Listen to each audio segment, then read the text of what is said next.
Bonjour à toutes et à tous et bienvenue à notre cours de mathématiques niveau terminal C pour le chapitre de nombres complexes.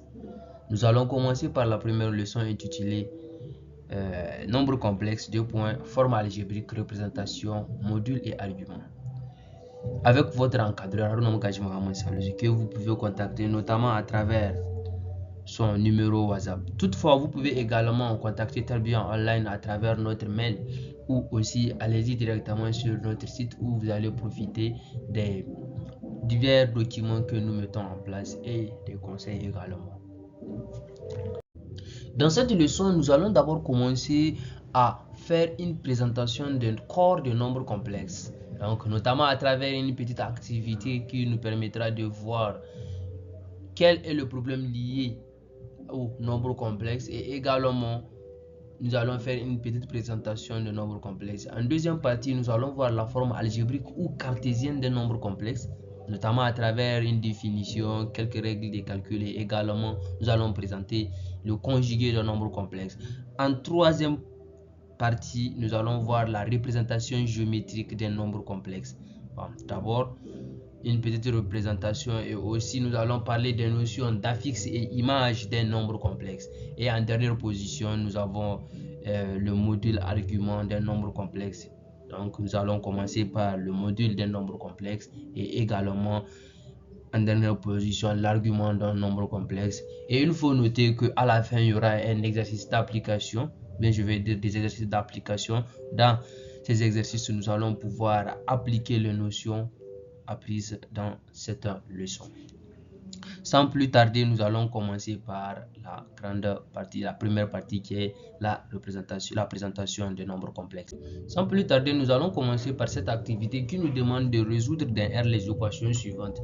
2x, en petit a, nous avons 10x plus 1 qui est égal à 3 quarts de x plus 2. En petit b, nous avons x carré moins 3x qui est égal à 0. Et en petit c, nous avons x carré plus x plus 4 égale à 0. Comme solution proposée, comme vous le savez, quand on a en petit a, quand on a deux équations, quand on a une équation x et y, on essaie de mettre les termes semblables de l'autre côté et essayer de résoudre. Par la suite, essayer de tirer les x. On a appliqué les notions que déjà vous connaissez ici. Voilà. Qui, pour déterminer la solution de la première équation, on a ramené, si vous voyez ici directement, le 3 sur 4x de ce côté. On a réduit au même dénominateur et par la suite, on a fait le calcul. Et de même, l'autre 1 est ramené de ce côté, donc ça nous fera moins. Par la suite, donc, on aura ici 3, on réduit au même dénominateur, donc ça va nous faire 8 moins 3 sur 4 fois x qui est égal à 1 et directement on tire le x qui nous fera 4 cinquièmes, d'où ici SR égale à 4 cinquièmes. Bon, ça ce sont des notions que vous connaissez. Voilà, en deuxième position, x carré moins 3x qui est égal à 0. Donc, on peut toutefois factoriser x facteur de x moins 3 qui est égal à 0. Donc, comme vous le savez, deux produits est égal à 0 si l'un est égal à 0. Donc, c'est ça qui nous fait ici x est égal à 0 ou x est égal à 3. D'où SR ici, on dit que c'est 3 et 0. Ce sont les deux solutions qui nous permettent d'annuler notre équation. En troisième position, comme on le connaît tous, comment on résout l'équation du second degré? Voilà, on détermine le discriminant delta qui est égal à b carré moins 4ac. Donc, dans notre cas, le b carré moins 4ac ici, notre b qui est égal à 1. Moins 4 fois 1 fois 4 qui nous fera moins 16. Donc, notre déterminant est inférieur à 0. D'où on dit que cette équation n'a pas de solution d'un R. Voilà. Donc, avec cette activité, on a révisé un peu comment on résout les équations d'un R. Et dès qu'on a un déterminant négatif, on dit que, par exemple, dans le cas des solutions d'une équation du second degré, on dit directement que cette équation n'a pas de solution d'un R. Voilà. Comme présentation, il faut remarquer que ici, comme dans le cas C, l'équation x carré plus 1 égale à 0 n'a pas de solution d'un R. Ainsi, pour pouvoir résoudre ce genre d'équations, il nous faut un ensemble plus grand. Donc, une démarche naturelle consistera donc à créer ou bien à construire un ensemble plus grand puis R. Donc un ensemble qui contient R dans lequel ces genres d'équations trouvent des solutions. Donc les équations qu'on a eu à voir dans le petit c de l'activité, également le type d'équation x carré plus 1 égale à 0, x carré plus 4 égale à 0. Voilà. Donc dans ce chapitre, on verra un ensemble plus grand qui contient R. Donc l'ensemble est appelé l'ensemble de nombres complexes. Dans cet ensemble, l'équation x carré plus 4 et même l'équation ici admet des solutions dans C. On notera cet ensemble, l'ensemble grand C comme vous le voyez ici. Et on remarque que R est inclus dans C. C'est la condition nécessaire. Voilà. Comme remarque, les ensembles, les éléments de l'ensemble C, donc l'ensemble des nombres complexes, sont appelés des nombres complexes. Et il faut noter ici que I carré est égal à moins 1. Donc c'est l'une des particularités de cet ensemble. Donc 1 carré qui est négatif, I carré égale à moins 1. Voilà. Dans C, l'équation x carré plus 1 est égal à 0 devient donc, comme I carré est égal à moins 1, donc directement on peut déterminer le 1 qui nous reste ici, on ramène ça, donc moins I carré est égal à 1. On remplace notre plus 1 par moins I carré. Voilà. Donc on peut toutefois les factoriser comme on le sait bien. Donc ça va revenir x moins 1, x moins y facteur de x plus, bon je dirais x moins i facteur de x plus i qui est égal à 0. Donc x doit être égal à l'imaginaire i ou bien x est égal à moins i. D'où on dit SC. Donc dans ces cas, c'est SC qui est égal à moins i plus i. On remarque que dans l'ensemble R, l'équation x carré plus 1 n'a pas de solution. Mais dans l'ensemble C, cette équation a des solutions et c'est moins i et i. Dans C, les règles de calcul pour l'addition et la multiplication, tout compte fait la division, la soustraction, sont les mêmes que dans l'ensemble R. Sauf que ici, c'est qu'il faut noter, on a I carré qui est égal à moins 1. Donc, dès qu'on a quelque part I carré, on peut remplacer cela par moins 1. On a l'inclusion suivante. L'ensemble des entiers naturels inclut donc l'ensemble Q, l'ensemble Z, l'ensemble des nombres relatifs, l'ensemble des rationnels Q est également qui est inclus dans l'ensemble des réels et qui inclut donc dans l'ensemble de corps, l'ensemble de nombres complexes. Donc l'inclusion si est vraie. À chaque fois, on trouve un ensemble plus grand. Donc dans ce chapitre, nous allons présenter l'ensemble C qui est plus grand que tous les autres ensembles et qui les contient tous. Voilà, nous passons à présent à la deuxième partie du cours qui est forme algébrique ou cartésienne d'un nombre complexe. On va définir ce que c'est.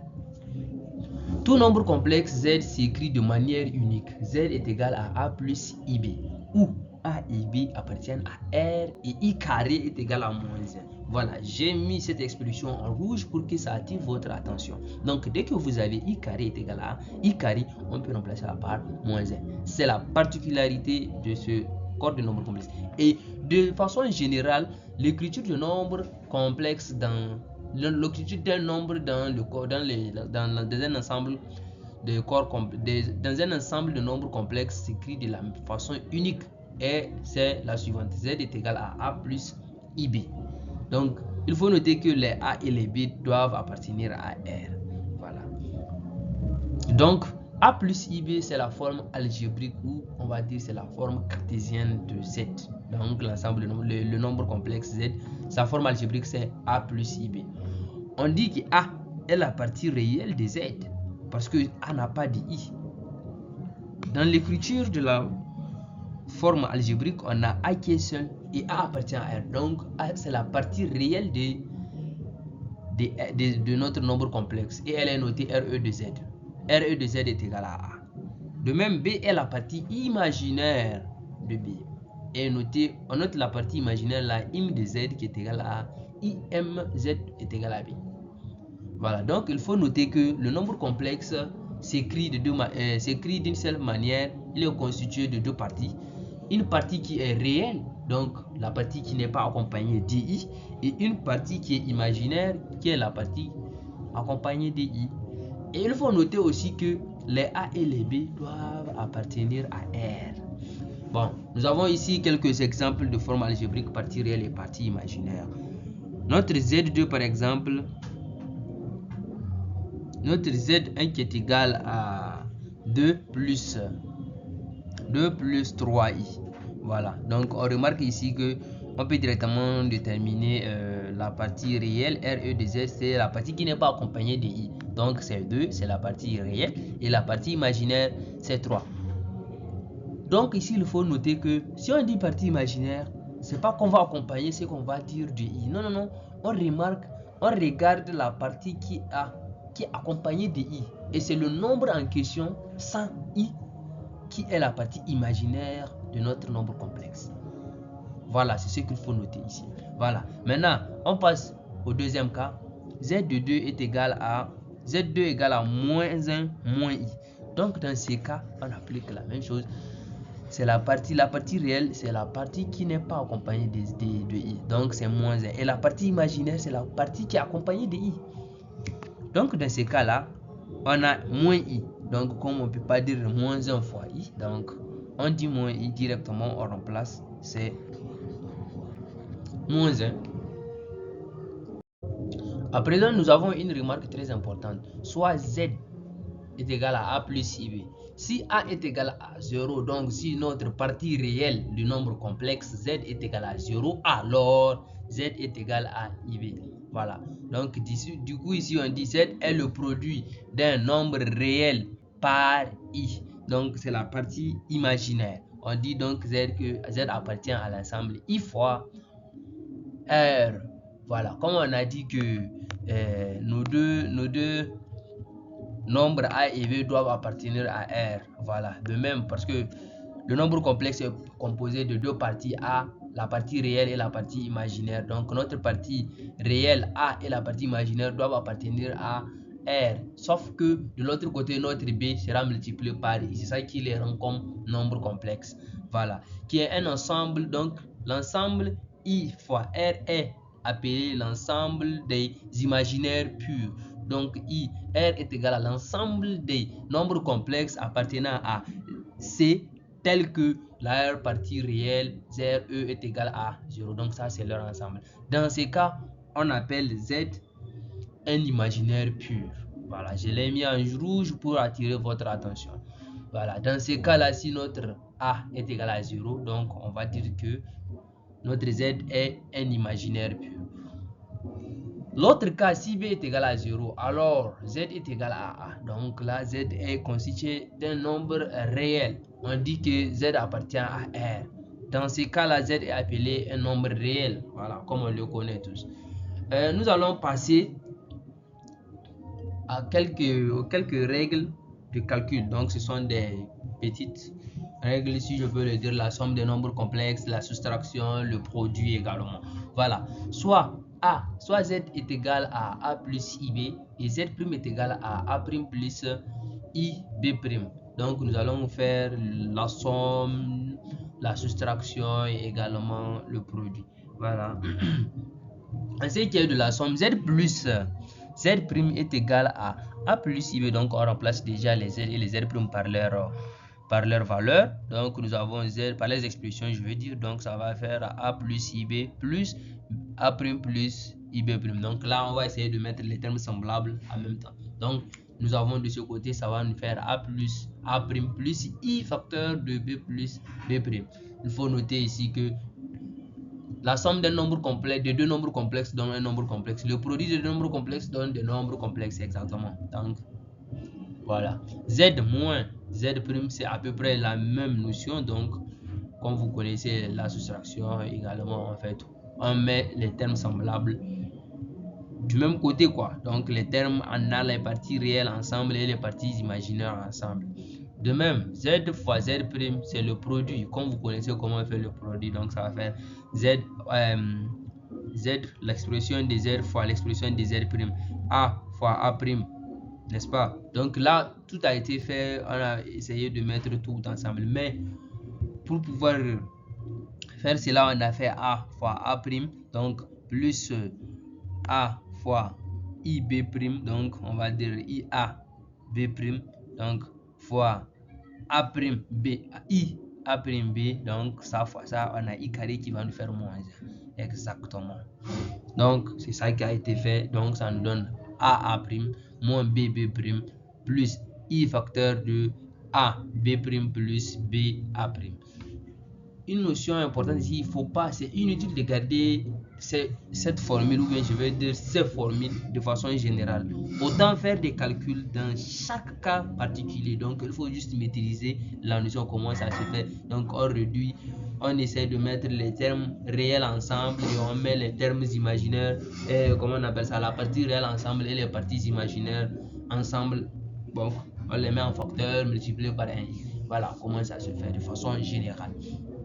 Nous passons à présent à l'inverse d'un nombre complexe non nul. Donc, comme notation ici, on note Z' c'est inverse de Z.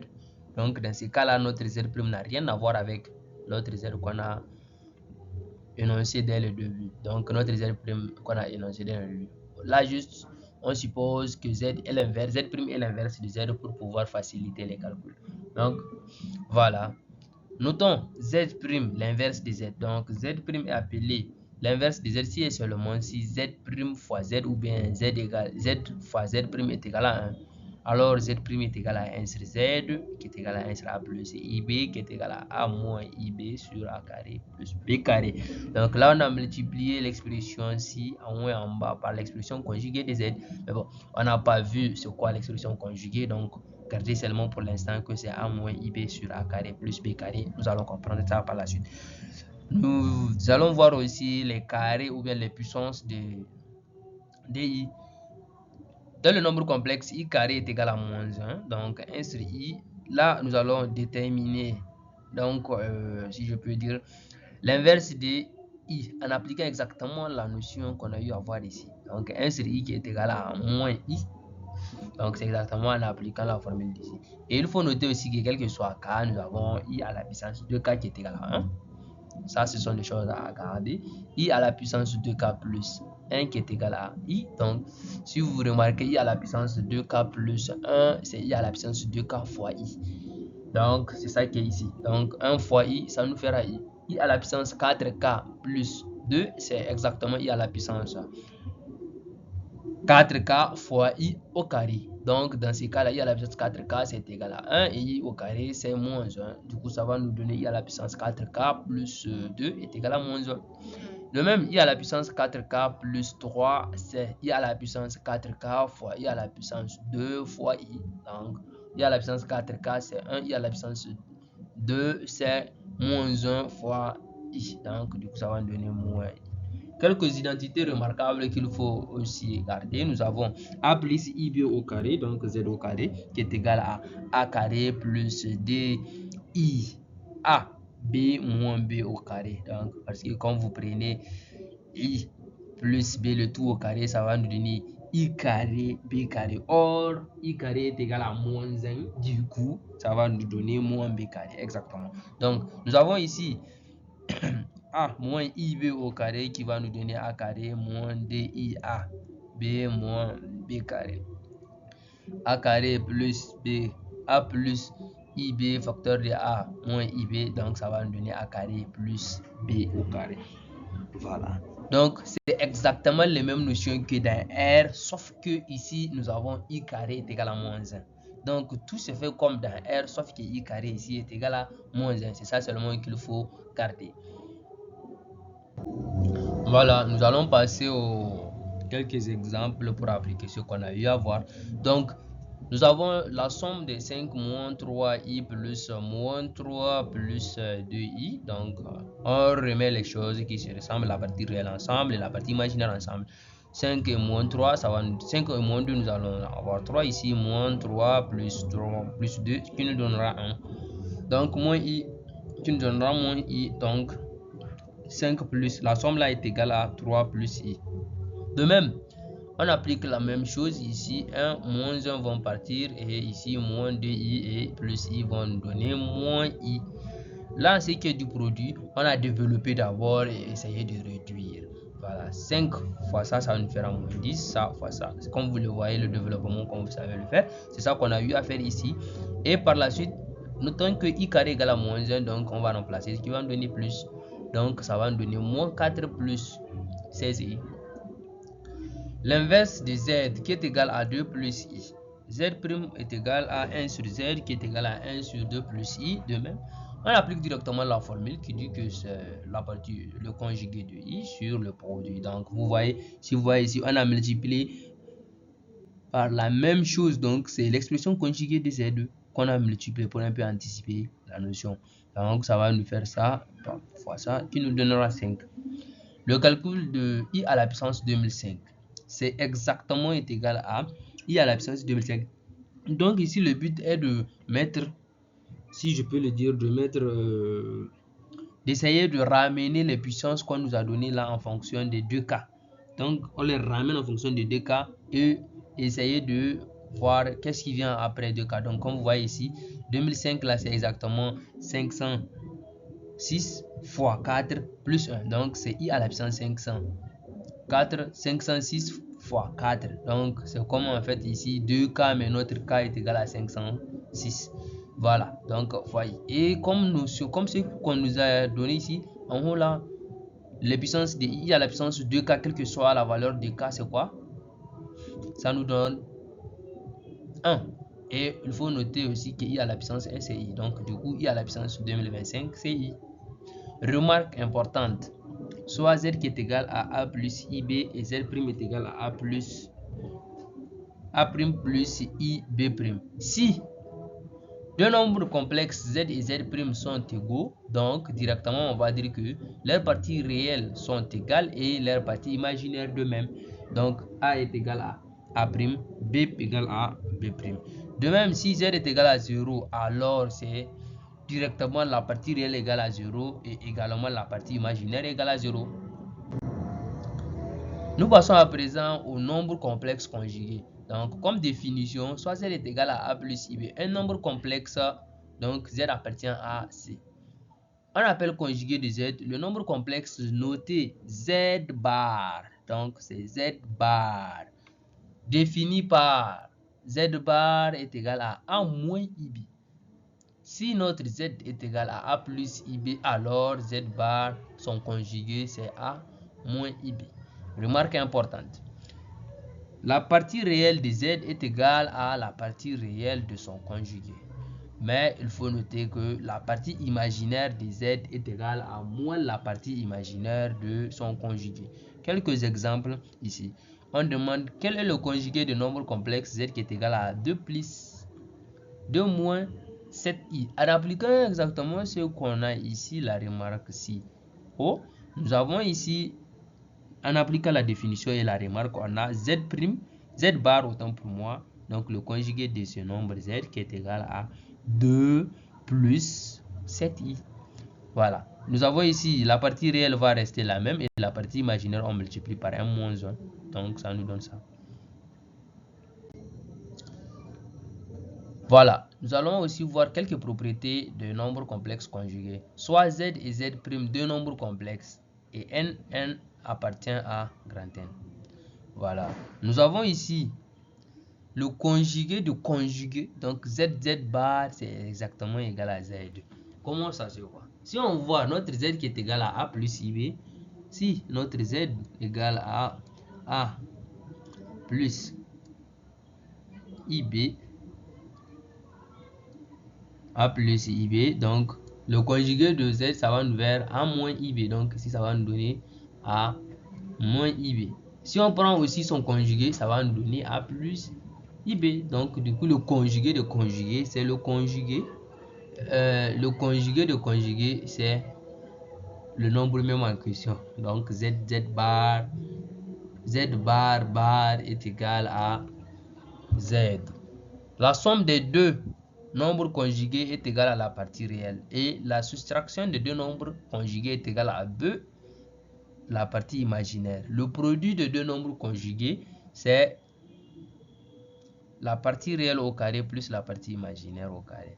Voilà. Pour deux nombres complexes z et z bar, le conjugué de z plus z bar, c'est le conjugué de z plus le conjugué de z bar. Le conjugué de produit de z plus z fois z bar, c'est le produit des conjugué des Z et Z bar, Z prime. D'où le conjugué des Z à la puissance n, c'est Z bar le tout au à la puissance n. Voilà, comme vous le voyez, Z sur Z bar, son conjugué, c'est Z bar sur Z prime bar. Donc, d'où on a Z1 sur Z bar, c'est égal à 1 sur Z bar, quel que soit Z différent de 0. Si on a Z qui est égal à Z bar, directement on conclut que c'est seulement si Z est un réel. Si Z est égal à moins Z bar, directement on conclut aussi que c'est un imaginaire pur. Bon, nous allons ici faire quelques démonstrations donc de ces propriétés. Z bar est égal à Z. En effet, on a remplacé. C'est comme ce que j'ai expliqué tout à l'heure. Donc, on prend A plus IB d'abord Z. On le met Z, ça nous fera A moins IB. On prend aussi son conjugué, ça va nous faire A plus IB. D'où le résultat. De même ici, Z plus Z bar est égal à deux parties réelles de Z. En effet, quand on remplace, on mettra les termes semblables. Donc, on a Z A plus A qui va faire 2A et B vont partir. Donc, ça va nous donner 2RE. De même pour Z moins Z bar, on applique la même chose. Donc, A et moins A vont partir. Donc, ça va seulement rester IB plus IB. Donc, ça va nous faire 2IB. Deux parties imaginaires. Donc, Z fois Z bar qui est égal à deux parties réelles plus deux parties réelles plus la partie réelle au carré plus la partie imaginaire au carré. De même, ça va nous faire ça. Donc, on fait le produit, on réduit directement, on tombe sur ça. Z plus Z bar est égal à Z bar plus Z prime bar. Voilà. Donc, quand on remplace, on fait la somme, on met les choses semblables. Donc, les parties réelles, on les met ensemble et les parties imaginaires, on les met ensemble. Voilà, donc en les mettant ensemble, nous avons ça. Donc, et de ce côté, on va essayer de réduire ça. Nous avons ça donc qui est égal à A plus A prime moins B facteur de B plus B prime. Donc, on développe, on essaie de construire, si on peut dire, Z bar et Z prime bar. Donc, c'est ce que nous avons ici. Z égale à Z bar, c'est seulement si cela nous implique que nous avons ça est égal à ça. Donc, A égale à A et B égale à moins B. B égale à moins B, donc seulement B est égal à 0. Hein, parce que A est égal à A, mais B, si B est égal à moins B, directement on conclut que B égale à 0. D'où Z est réel. De même, on fait la même chose. Z égale à moins Z bar, donc on remarque que A égale à moins A et B égale à B. Directement, on conclut que A égale à 0. D'où Z est imaginaire pur. Troisième partie, la représentation géométrique d'un nombre complexe. On note ici qu'un nombre complexe est formé de deux nombres réels. Comme on l'a dit précédemment, c'est A et B. Les A et B doivent forcément appartenir à R. Or, deux nombres réels forment un couple de coordonnées. Ainsi, sur le plan muni d'un repère orthonormé, on peut repérer tout point par un nombre complexe. Représentation graphique. Tout d'abord, comme définition, on se place dans un plan rapporté à un repère orthonormé direct au UV. Au point M de coordonnées AB, donc, c'est un point M qui est de coordonnées AB. A, c'est la partie réelle et B, c'est la partie imaginaire. On peut associer un nombre complexe Z qui est égal à A plus IB. On dit que Z est égal à A plus IB est d'affixe M. Bon, donc là, on va un peu directement parler des notions d'affixe et d'image, mais on va revenir un peu là-dessus dans la partie qui va suivre. Au vecteur V de coordonnées AB par exemple, oui. Donc on peut directement associer à notre, donc ou bien on dit le vecteur OV, OM ou bien OV, c'est à peu près la même chose. Ce sont des notations, c'est les vecteurs associés à notre nombre complexe Z qui est égal à A plus IV. On dit que Z est égal à A plus IV et d'affixe de vecteur V.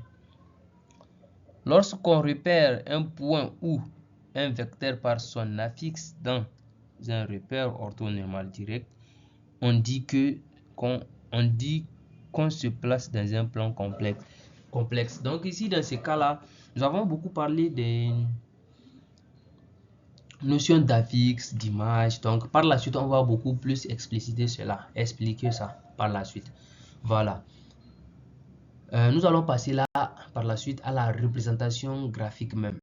Voilà. Nous avons ici la représentation graphique des nombres complexes, le graphe. Donc nous avons notre repère orthonormé. Ça, on représente toujours en abscisse les parties réelles et en ordonnée les parties imaginaires. Du coup, on met notre A et notre B.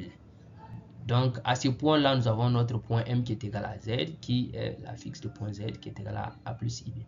Donc, nous avons ici, on peut représenter ça par un vecteur qui est le vecteur OM, ou on peut toutefois l'appeler un vecteur B.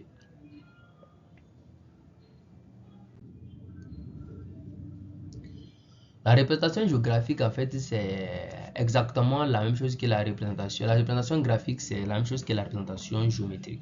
Voilà, nous allons parler ici à présent de la fixe et l'image des nombres complexes. Une remarque importante, à tout point M, on associe M de coordonnées A et B, comme on l'a vu précédemment, pour effectuer la représentation graphique. Ainsi, on a, donc dans ces cas-là, on dit que M est le point image de Z. Z est la fixe du point M. Donc, si on a Z ici, c'est l'image. Z est l'image de Z. M est l'image du point Z. Et Z est dans ce cas la fixe du point M. Le vecteur OM est le vecteur image de Z. D'où dans ce cas, si on note A, si on note Z de A, l'image, la fixe de point, ou bien je vais dire A, l'image, le point image de Z de A, B, le point image de Z de B, alors le vecteur AB est le vecteur image de Z de B moins Z de A, donc on le note Z de AB. Donc Z de AB est égal à, donc, la fixe de B moins la fixe de A. La représentation géométrique, nous avons ici quelques propriétés. Si M est A pour A fixe, donc Z qui est égal à A plus IB, et M' qui a pour la fixe Z est égal à A' plus IB, donc avec A, B, donc ce sont des réels. Nous avons le vecteur M, M', comme on l'a vu précédemment, le cas de A et B. Donc Z', le vecteur M, M', c'est la fixe de Z' moins la fixe de Z qui est égal à A' moins B, plus donc B' moins B fois I. Donc ici, on note la norme de vecteur OM, donc la distance entre O et M, qui est la norme du vecteur OM, qui est égale à racine carrée de A carré plus B au carré. Donc c'est la norme. MM' qui est égal à la norme du vecteur MM, donc comme on a eu déjà à calculer ça, donc voici. Donc c'est la partie réelle au carré plus la partie imaginaire au carré. Le tout, on prend la radical.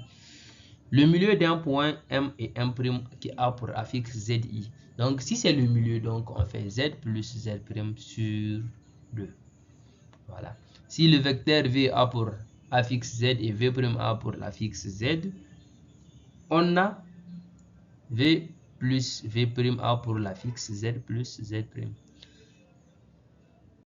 Donc on a fait la somme des deux vecteurs. Ici nous avons aussi K et R réel. K, V a pour affixe, donc on multiplie le K fois le nombre complexe. Ce sont des propriétés importantes à garder, comme ça peut servir par la suite pour effectuer les calculs.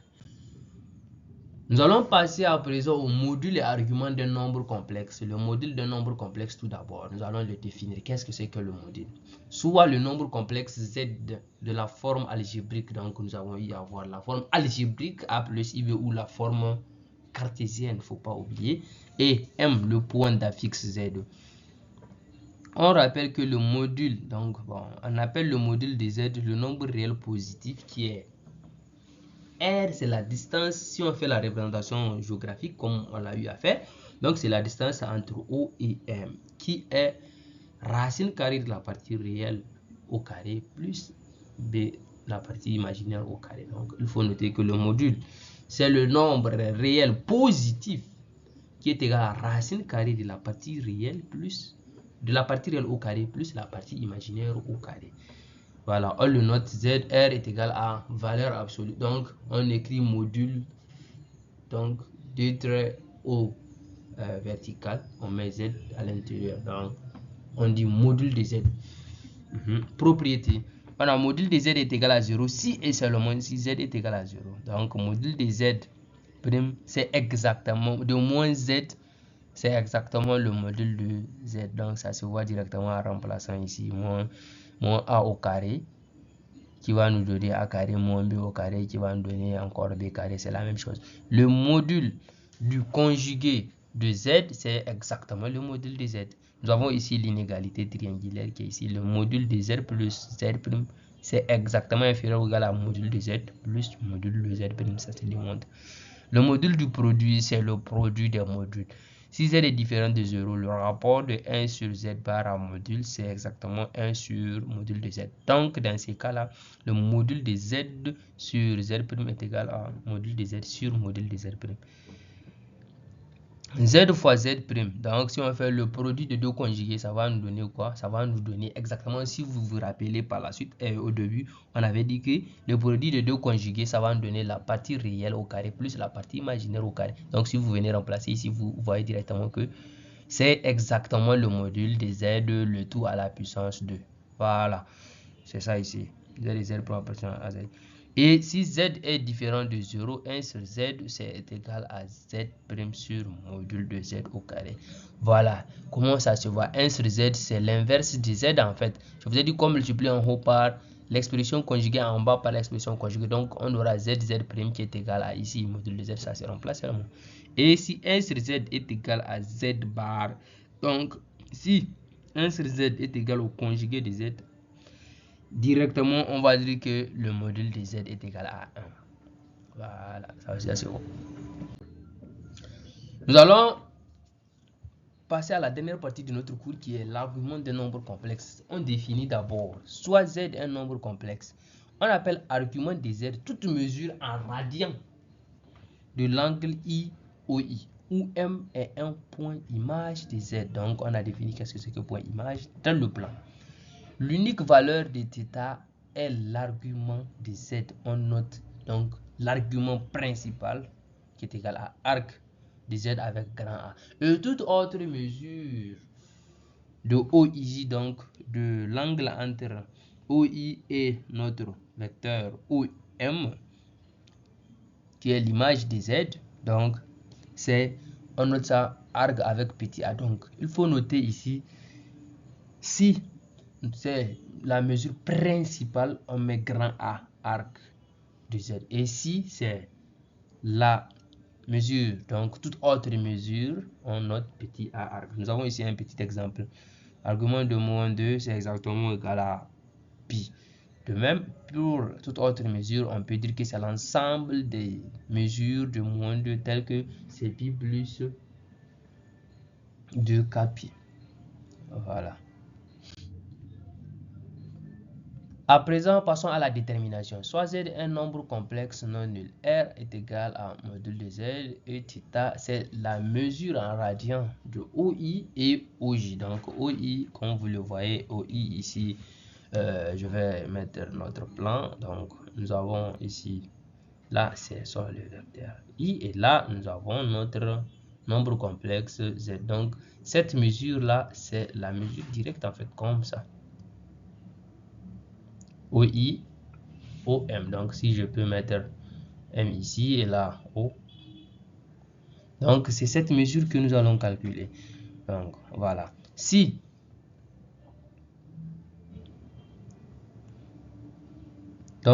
argument de z est égal à θ, donc notons que argument de z θ est égal à A.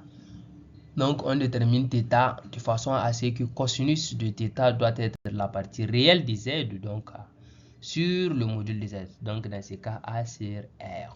Sinus de θ est égal à la partie imaginaire sur z est égal à B sur θ. Donc, et dans ce cas-là, directement, on détermine cela. Nous allons passer à présent aux propriétés de l'argument des nombres complexes. Nous avons ici argument soit z et z' de nombres complexes et n appartient à grand N. L'argument de z est égal à moins l'argument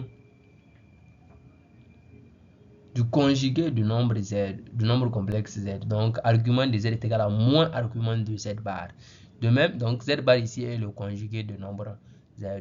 Et l'argument de moins z est égal à pi plus l'argument de z. Donc l'argument de moins z est égal à l'argument de z plus pi.